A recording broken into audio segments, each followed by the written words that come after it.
Picture a remote village, hidden deep within the forest. By daylight, it seems quiet, ordinary. But when the sun sets, darkness brings more than nightfall. It brings fear. For on the edge of this village lies a swamp, dark, silent, and endless. And in its depths lives something ancient, something hungry. The villagers whisper about glowing eyes beneath the black water, about screams that echo through the night. This is the chilling legend of Raven's Hollow, and its bloodthirsty swamp monster. The village Raven's Hollow was a small settlement surrounded by thick woods and marshes. Its people lived simple lives, farming, fishing, raising livestock. But despite their ordinary routines, an air of unease always lingered. Every evening, as the sky dimmed, the mood of the village shifted. Doors were bolted, shutters sealed, lamps extinguished. The streets emptied long before nightfall. It wasn't just fear of the dark, it was fear of the swamp. The elders often warned, when the sun sleeps, the swamp awakens. Stay away, or it will claim you. The first encounter one summer night, a group of young men decided to test the legend. Laughing, they made their way to the swamp's edge. The moon cast a silver glow over the still water. At first, nothing stirred. They mocked the stories, tossing stones into the swamp. Then, without warning, the surface rippled. Something rose slowly, silently. A long, black neck glistened in the moonlight. Two crimson eyes burned like fire. The creature let out a guttural sound that chilled them to the bone. Before they could flee, it lunged. One boy was seized, dragged screaming beneath the water. His cries echoed in the night. The survivors ran back to the village in terror. At dawn, the boy's body was found on the shore, mangled, half-eaten, marked with monstrous bite wounds. From that day forward, no one doubted the stories. Fear grew soon after. The attacks multiplied. Livestock disappeared overnight. Farmers discovered blood-soaked patches where their animals had once been tied. Then people began to vanish. Those who survived an encounter spoke of a foul stench before the attack, like rotting flesh mixed with stagnant water. They described glowing eyes in the mist, and a heavy silence that fell moments before the monster struck. The swamp no longer confined it. The creature began stalking the very edges of the village. Each night, its presence pressed closer. The hunter one evening, a stranger arrived. A tall man, hardened by years of hunting predators. He introduced himself simply as a hunter of beasts. Word of the monster had reached him, and he swore he would kill it. The villagers begged him not to try. It is not an animal, they said. It is a curse. But the hunter refused to listen. That night, he built a camp near the swamp. Armed with a spear and a torch, he waited. For hours, nothing moved. The swamp was still, eerily quiet. Then, just past midnight, the water stirred. The monster erupted from the depths, massive, slimy, with jagged teeth glinting in the firelight. Its roar shook the trees. The hunter hurled his spear, but the weapon snapped against its scales.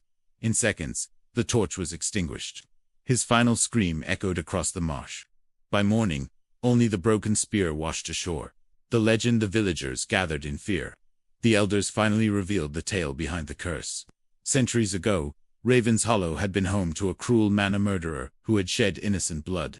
Pursued by villagers, he fled into the swamp. He was never seen again. The swamp, they said, took him. His soul twisted, his body transformed into a monstrous shape.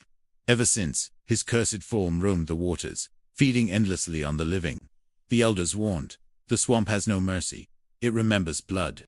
And it always demands more. The terror builds. The villagers lived in constant dread. Nights grew longer. Whispers of the monster spread like fire. It no longer waited at the swamp's edge. Sometimes, its shadow was seen lurking near barns, its breath steaming in the cold night air. Then came the discovery that broke the village's spirit. A woman's body was found near the swamp. Her face was frozen in terror, her skin pale, her clothes torn. The monster was no longer satisfied with cattle and hunters. It was hungry for more. Cliffhanger ending, and then came the night that changed everything. The villagers believed the monster would remain in the swamp. But they were wrong.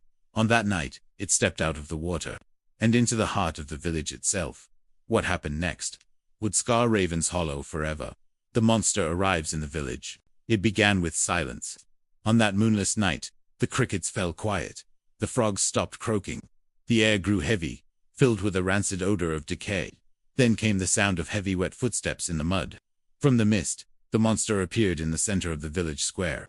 Its body dripped with swamp water, its red eyes glowing like burning coals. Children screamed. Doors slammed shut. But the creature was already moving. With a single swipe of its claws, it tore through the wooden walls of a nearby house. Screams erupted inside. Blood soaked into the dirt. The swamp monster had arrived. Chaos unleashed. The village was thrown into panic.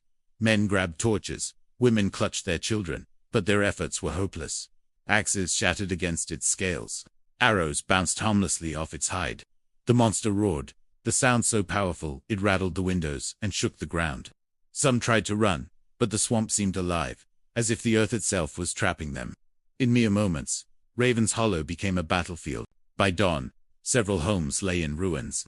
Bodies were found broken and torn. The survivors gathered, hollow-eyed, realizing their village would not survive many more nights. The Council of Desperation, the villagers gathered in the old meeting hall. The air was thick with fear. Some demanded they abandon Raven's Hollow. Others insisted there was nowhere to run. The monster would follow. Finally, the elders spoke. They revealed an ancient legend. The swamp had been cursed with blood, and only blood could end it. The monster could not be killed by ordinary weapons. But perhaps a sacrifice could weaken it. The villagers were torn. To defeat the beast, someone would have to give their life. Preparing for war with no other choice, the villagers decided to fight. They dug deep pits near the swamp, lined with sharpened stakes. They built wooden barricades, prepared torches, and set oil traps to burn. For the first time in generations, the people of Raven's Hollow stood together, not as victims, but as warriors. When the sun set, they waited. Hearts racing, torches shaking in their hands. The swamp grew silent once again. And then, the water split open. The monster emerged, taller, stronger, its roar echoing through the night. The final battle had begun. The Battle of Raven's Hollow. The villagers unleashed their attack. Arrows streaked through the mist. Flames lit up the darkness. The creature roared in fury as it stumbled into one of the pits, impaling itself on the stakes, but it did not die. With unimaginable strength, it dragged itself free, tearing through barricades, scattering fighters like ragdolls. Every wound they inflicted only seemed to enrage it further. The swamp monster was no ordinary beast, it was a curse given flesh. Screams filled the night as villagers fell one by one. The elders sacrificed amidst the chaos. Elder Corvin stepped forward. He carried an old dagger, said to be blessed by their ancestors. He shouted, "The curse began with blood. It will end with blood." Before anyone could stop him, Corvin plunged the blade into his own chest. His blood spilled onto the earth, soaking into the swamp water. The monster froze. Its glowing eyes dimmed. A horrific shriek filled the air as its body writhed and twisted, smoke rising from its slimy skin. The villagers watched in awe. Had the curse finally been broken? The false victory, the creature collapsed, sinking into the swamp. Silence fell over Raven's Hollow. For the first time in years, the villagers dared to breathe freely. They cheered. Some fell to their knees in gratitude. Others wept, believing the nightmare was finally over. But their relief was short-lived. The swamp began to bubble. The water churned violently, waves crashing against the shore. And then, from the depths, the monster rose again. Only this time, it was even larger. Its body darker, its eyes brighter, its roar louder than ever before. Elder Corvin's sacrifice had not destroyed it. It had awakened something far worse. The last stand. Panic swept through the villagers as the monster rampaged with renewed fury.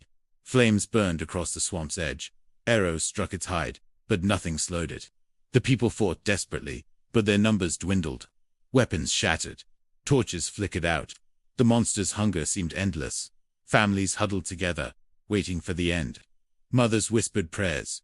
Fathers stood ready with broken blades. Children cried into their arms. The monster loomed above them, jaws wide, dripping with slime and blood. And then, it stopped. The creature stared at the survivors, its breath heavy and foul. Slowly, it turned back toward the swamp. Step by step, it sank into the black waters, until only ripples remained. The battle was over. Raven's Hollow still stood, but barely. The open-ending days passed. The dead were buried. The wounded tended to their scars. The village rebuilt, though the shadows in their eyes never faded. No one spoke of victory. Deep down, they all knew the truth. The swamp monster had not been defeated. It had chosen to return to its depths.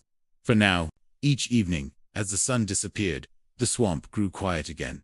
Too quiet. And sometimes, just as the villagers tried to sleep, they swore they heard its low, guttural breathing drifting from the swamp. The sound of something waiting, watching. The people of Raven's Hollow lived on, but they lived in fear, for they knew the monster would one day rise again.